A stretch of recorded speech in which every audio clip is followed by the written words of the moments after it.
Chapter 11, Mishnah 5. The Mishnah teaches the basic laws of confinement and confirmation of clothing with nega. Clothing can never be confirmed tame without first being confined.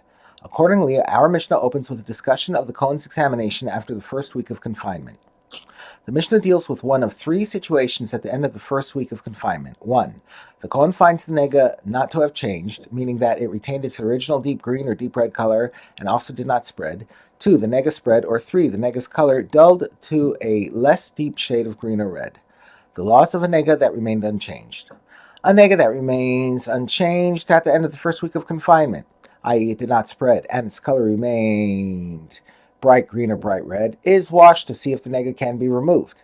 And then if the washing does not remove the nega, it is confined for a second week. A nega that continues unchanged at the end of the second week of confinement is confirmed tame and the garment is burned. The law of a nega that spread.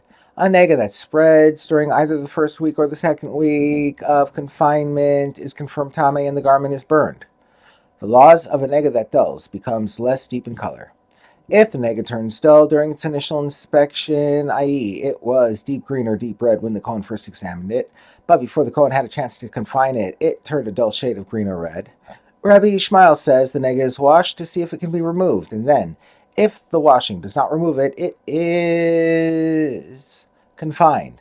But the sages say the Kohen does not need to do anything to it. Since the nega turned dull before the Kohen had a chance to confine it, it is the same as if the nega originally came formed with a dull color, and it is tahor.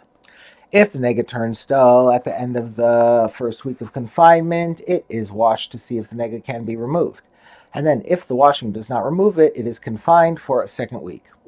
If the nega turns dull only at the end of the second week of confinement, the Kohen tears it out of the garment and burns the piece that he tore out, and the garment requires a patch. Rabbi Nehemiah says it does not require a patch.